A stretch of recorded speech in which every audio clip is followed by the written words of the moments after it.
Hola, la vez pasada habíamos encontrado al grupo de Lorentz, el grupo SO31, el ortocrono, y habíamos empezado a discutir entonces algunas cosas que decíamos son muy similares a lo que habíamos discutido con el grupo de rotaciones.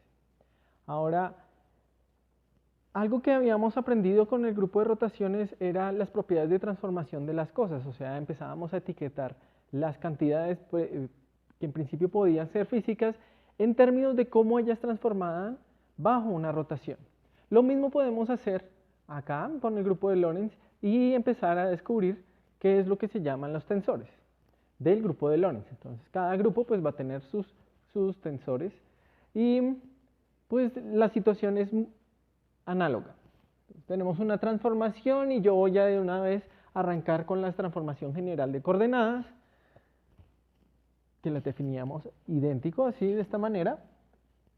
Teníamos la transformada y su transformada inversa para ir de las coordenadas no primadas a las primadas y para ir de las primadas a las no primadas, devolverlas. Y son inversas porque precisamente sucede esto. Son transformaciones generales de coordenadas porque precisamente dependen en principio del punto a punto donde yo los transforme. Las transformaciones de Lorentz que nosotros definíamos eran independientes del punto del espacio-tiempo y prácticamente pues esto es especial para la relatividad especial. Para la relatividad general entonces tenemos que considerar esta dependencia en la posición. Y ya, prácticamente con esto entonces simplemente extrapolamos, copiamos y pegamos la discusión que habíamos hecho para el grupo de rotación. Entonces decíamos, los vectores contravariantes son precisamente aquellos que transforman de la misma manera que transforman las coordenadas, o sea, de esta manera. Así habíamos dicho que transformaban las coordenadas bajo el grupo de Lorentz que descubríamos ayer. Y definíamos los vectores covariantes como aquellos que transformaban de manera inversa. Y esta discusión entonces la extendíamos a el caso completamente general donde permitíamos que transformaran tantas veces contravariantemente como tantas veces covariantemente. Entonces definíamos los tensores PQ que tenían P índices contravariantes arriba y Q índices covariantes abajo. Entonces, ¿qué es lo que es? Decimos que estos índices de arriba están transformando P veces, cada uno con esta forma, entonces tengo aquí P copias de este lambda y tengo Q veces copias, Q copias de estos índices que transforman covariantemente. Idéntico a lo que habíamos hecho con transformaciones. Asimismo, entonces yo puedo definir los escalares de Lorentz, que serían las cantidades para las cuales en el sistema, aquí me falta un prima, para las cuales en el sistema primado valen igual que en el sistema sin primar, o sea, es como si ellas no cambiaran. Y puedo construir estas cantidades escalares utilizando, por ejemplo, vectores covariantes y contravariantes. Si yo hago este producto interior entre ellos dos, el hecho de que yo esté contrayendo esos índices y que no queden índices libres, entonces eso ya me está diciendo que es un escalar. Lo puedo ver bien sea como el producto entre un covariante y un contravariante o como el producto de dos vectores contravariantes con la métrica. En general lo que voy a tener es, si ustedes tienen tantos índices arriba y tantos índices abajo y se empiezan a sumar entre ellos, recordemos esta notación de suma, si hay una sumatoria entre ellos y no quedan índices libres por ahí, entonces decimos que el señor es un escalar. La idea en general entonces es, si yo contraigo un montón de índices y no queda ninguno por ahí libre, es un escalar. Ahora es importante tener en cuenta que todo lo que yo ponga por acá, pues tiene que tener una transformación clara. Yo tengo que ver que efectivamente es un tensor de rango 1, 2 o lo que sea. También, igual como teníamos para el grupo de rotaciones, tengo tensores invariantes. Ya vimos que este era un tensor invariante, de hecho así fue que construimos nuestro grupo de Lorentz y este señor también aparecía ya en el grupo de rotaciones como un tensor invariante y era con el que nosotros construíamos, por ejemplo, la forma del volumen, el diferencial de volumen, y pues la identidad también es. Identidad con estos índices uno arriba y uno abajo también va a ser un tensor invariante. Entonces no solamente tengo escalares, sino también tengo tensores que independientemente en qué sistema de referencia yo lo esté viendo, van a tomar la misma forma. Veíamos también que entonces yo puedo utilizar operadores diferenciales para saltar entre los espacios, para ir de un espacio de tensores de rango 1 a tensores de rango 2, etc. Aquí puedo hacer la misma discusión. En general yo veo que, por ejemplo, las derivadas parciales van a ser vectores covariantes, ¿cierto? Transforman con la inversa. ¿De acuerdo? Precisamente porque este señor viene aquí en el denominador. ¿Para qué utilizo estos señores? Precisamente para extender la definición de gradiente, por ejemplo. Entonces, aquí tengo, cuando yo lea esto, lo que tengo que leer es una derivada 0, que es lo que llamamos componente temporal, y el gradiente como tal. Y si tengo índices arriba, la derivada temporal no cambia porque precisamente la métrica hemos definido que tiene componente 1, 0, 0. La componente 0, 0 es 1, pero las componentes espaciales tienen un menos por ahí y por eso viene el menos cuando estoy hablando de la derivada, el gradiente contravariante. Y aquí entonces viene lo que había discutido antes, que yo puedo saltar entre espacios de tensores de un rango a otros, utilizando estos operadores diferenciales. Ahora, estos operadores diferenciales que estoy poniendo aquí van a hacer ese trabajo solamente si lambda, esta transformación, resulta ser constante. Ya en alguna ocasión habíamos mostrado que la derivada como tal no hace eso si yo estoy aplicándola sobre tensores que no sean de rango 0, o sea, si no la estoy aplicando sobre escalares.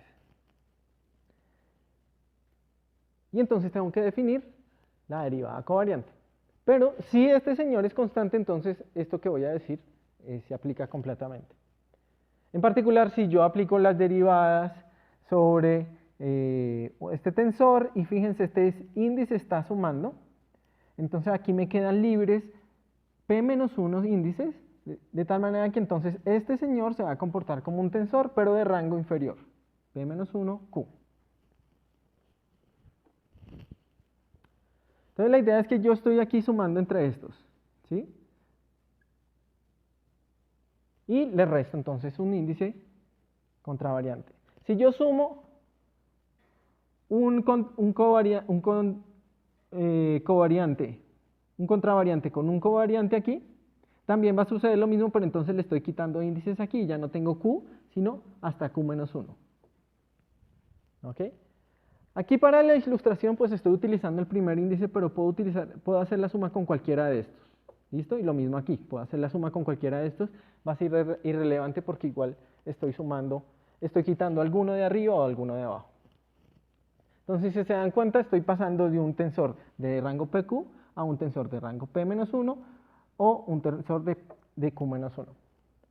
También puedo sumar, si por ejemplo aplico la derivada y no la contraigo con nada.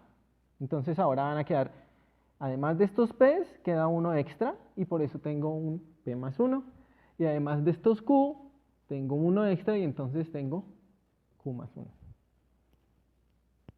Un ejemplo que va a aparecer muchísimo en lo que vamos a hacer es de este tipo. Es precisamente el operador d'Alembertiano, donde yo tengo un tensor de rango 1, ¿cierto? Y aquí estoy aplicando que sería como una derivada contravariante, ¿cierto? Covariante, perdón, con índice abajo. Al final este señor no va a tener índices, ¿cierto? Estoy contrayendo todos. Y entonces estoy pasando de un tensor de rango 1, 0 a un tensor de rango 0, 0. El de Lambertiano efectivamente es un operador que va a ser escalar. O sea, en cualquier sistema de referencia va a tener exactamente la misma forma. Ahora, esto simplemente estoy repasando, ¿sí? Este sería, por ejemplo, la generalización al laplaciano, que también lo veíamos allá con rotaciones. Pero entonces, ¿cómo le doy un poco de significado físico a estas cantidades? Y para eso entonces necesitamos algunos ejemplos. Vayamos entonces a través de algunos ejemplos. Aquí estoy haciendo un paralelo entre lo que veíamos clásicamente y cómo lo pensamos ahora que estamos pensando ya en el espacio de Minkowski. En el espacio de Galileo tenemos a la energía, por ejemplo. La energía es un escalar, ¿cierto? Y fíjense, tal vez ustedes me van a decir, no, no es un escalar. Cuando yo paso a otro sistema de referencia, la energía no es la misma. Efectivamente, cuando yo hago categorías de escalar, vector, tensor, en el espacio de Galileo, en el espacio euclidio, estamos hablando de tensores con respecto a la rotación. Entonces, bajo rotaciones la energía no, se conserva. Así que vamos a tomar ese escalar y vamos a tomar algo con que aparearlo de tal manera que tengamos una cantidad que transforme de manera consistente bajo las transformaciones de Lorentz, que son las que hemos estado discutiendo. Ahora, recordemos que las transformaciones de Lorentz mezclan el espacio y el tiempo. Y el tiempo lo podemos ver como una variable conjugada a la energía. Así que podemos guiarnos y pensar que lo que tiene que acompañar a la energía en el Minkowski va a ser precisamente la variable conjugada de la posición, que es el momento. Efectivamente, si yo cojo este escalar y este vector, puedo armar una cosa que llamamos cuadrivector, que es la conjunción de el momentum espacial y la energía. Veces es un factor de la velocidad de la luz de tal manera que las unidades queden bien. Y este sería pues el ejemplo, tal vez el más bonito, de cuadrivectores, donde pues yo puedo utilizar, por ejemplo, conservación de energía, conservación de momentum, simplemente diciendo como la conservación del cuadrimomentum. Uno muy similar que se puede construir es a partir, otra vez, de un escalar y de un vector. Tal vez es bueno que reparemos en por qué siempre pareciera que hubiera un vector por ahí adentro. Recordemos que el grupo de rotaciones está dentro del grupo de Lorentz. De tal manera que si yo quiero construir un vector de Lorentz, de alguna manera hay adentro un vector de rotaciones. Y eso es lo que he visto en estos dos ejemplos. Y es lo que va a suceder siempre. Ahora, si tengo un vector que tiene tres componentes, lo único que me queda es espacio para una componente. Y los únicos tensores con una sola componente de rotaciones pues van a ser los escalares. Y eso me explica por qué siempre tengo vector escalar. Si queremos entender un poquito más la teoría de grupos detrás de esto, entonces tenemos que ir un paso atrás, seguir a los subgrupos, pero eso es una discusión un poco vieja. Si quieren, van y repasan este punto. En todo caso es que tenemos otro cuadrivector. Y fíjense lo bonito de esto, de cómo hemos abordado la situación. Solo nos dedicamos a encontrar las transformaciones de Lorentz para la posición, para las coordenadas temporales y espaciales. Y ya teniendo eso, ya podemos hablar de un montón de cosas. En particular, por ejemplo, ya sabemos cómo transforma el cuadrimomentum. ¿Por qué? Porque él transforma de manera contravariante. Y ya sabemos cómo transforman los vectores contravariantes. ¿Sabemos cómo transforma este cuadrivector vector de onda? Sí sabemos. Porque transforma efectivamente como las coordenadas. En particular, podemos saber cómo transforma su componente 0, 0. Su componente 0, perdón. Tiene solamente un índice. Su componente 0 transforma de esta manera, simplemente reemplazar aquí 0, ¿cierto?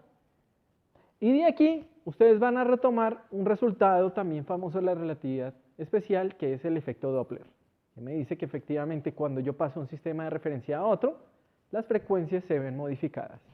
Y está acá, ¿sí? Sin hacer gran esfuerzo. Otro ejemplo de cuadrivector que es importante para la relatividad, porque de hecho la relatividad nació de ahí, es precisamente el vector el cuadrivector potencial, donde yo conjugo el vector potencial y el vector escalar electromagnéticos en uno solo, que llamamos el cuadrivector potencial. Relacionado está la cuadricorriente, donde tengo la densidad de carga y la densidad de corriente, que son vector. Quiero que quede un poquito claro acá que esa densidad es un escalar, ¿cierto? Y aquí necesito que también se comporte de cierta manera. Y eso va a estar relacionado con la conservación o con la invarianza de la carga eléctrica bajo transformaciones de Lorentz, que ya más adelante la voy a discutir. En todo caso, ahora tenemos otro cuadrivector y yo sé cómo voy a ver las componentes de este cuadrivector en otro sistema de referencia, porque yo sé que transforma como un vector contravariante. Ahora, ya que tengo unos amigos vectores de Lorentz, puedo hacerme una pregunta de pronto más emocionante para los físicos, y es, ¿cuáles son los escalares? Porque recordemos que las cantidades escalares son las que yo puedo compartir con un amigo en otro sistema de referencia y ambos coincidimos en que el valor es el mismo. Tenemos la inicial, la que simplemente postulamos como cierta, que es la velocidad de la luz en el vacío. Todos los observadores ven exactamente el mismo valor. ¿De acuerdo? Tenemos otra que acabé de mencionar. La carga eléctrica también es un invariante relativista. Entonces, cualquier observador en cualquier sistema de referencia tiene que medir exactamente el mismo valor de carga eléctrica. Ahora, habíamos aprendido que yo puedo construir escalares a partir de tensores. Voy a coger estos cuadrivectores que yo he construido aquí y voy a hacer un escalar. Contraer los índices. Cuando hago eso y utilizo las componentes que él tiene, obtengo esto que está acá. Y ahí voy a obtener que efectivamente esto es igual a la masa de la partícula a la cual le asocio el momento y veces un factor de la velocidad de la luz al cuadrado. Entonces, ¿qué es lo que me está diciendo esto? Y es que la masa propia de la partícula es una cantidad que cualquier persona va a estar de acuerdo que vale un número y no va a haber, digamos, contradicciones con valores que mide otra persona. Hay que tener un poco de cuidado aquí porque muchas veces los textos mencionan, hacen referencia a una masa en reposo. En realidad la masa es una sola, es esta, ¿ok? Lo que a veces sí es cierto es que la inercia de un cuerpo cuando se está moviendo cambia, ¿sí? Pero esa no es la masa, es la inercia, ¿sí? Y en los textos a veces le llaman masa relativista, pero quiero que quede claro, las masas de las partículas son invariantes. Eso es lo que me está diciendo esta relación, ¿sí? Es un escalar. Acabamos de construir un escalar de Lorentz, ¿sí? Esto es un escalar, y si todo esto es un escalar, entonces la masa tiene que ser un escalar. Si yo hago lo mismo con el cuadrivector, vector de onda, voy a obtener nada más y nada menos que la relación de dispersión de una onda, ¿cierto? La relación entre el vector de onda y la frecuencia. Ahora, si yo pienso en las ondas electromagnéticas como el resultado de una partícula llamada fotón, entonces aquí lo que tiene que aparecer es precisamente el equivalente a lo que estaba aquí. Y me está diciendo que efectivamente, que la relación de dispersión me está diciendo que la masa del fotón es 0. Otro invariante. Tomando la cuadricorriente, si tomo su divergencia, encuentro la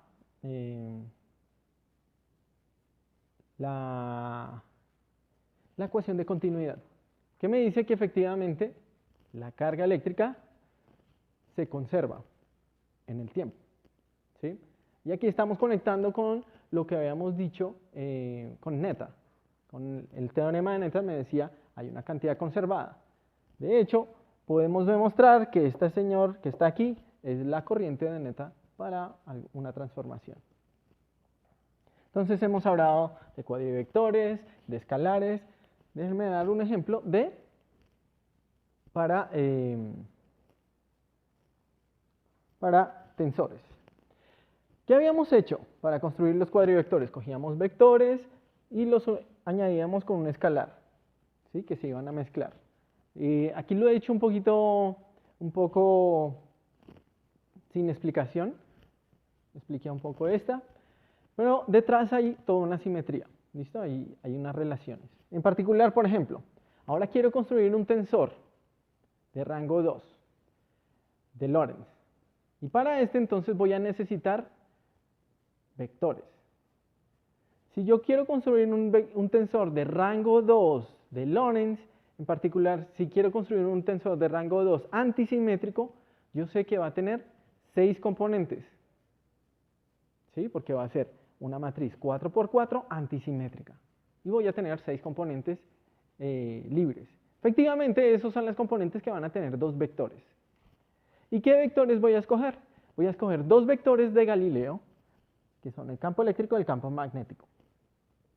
Ahora, estos dos potenciales ya los había incluido en un cuadripotencial. De hecho, estas dos ecuaciones se pueden escribir como una sola de una manera elegante, utilizando el cuadripotencial así.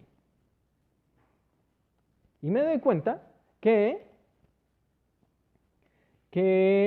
este señor efectivamente contiene las componentes de los campos electromagnéticos. Digamos que la prueba final de que el electromagnetismo siempre es electromagnetismo, no puedo separarlos. Y nos demuestra que están conectados precisamente por relaciones de la relatividad especial.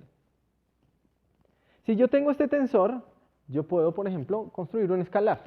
Y el escalar más famoso que se puede construir con este tensor es precisamente su densidad lagrangiana, el lagrangiano de Maxwell. Y con ese también puedo sacar, por ejemplo, derivadas.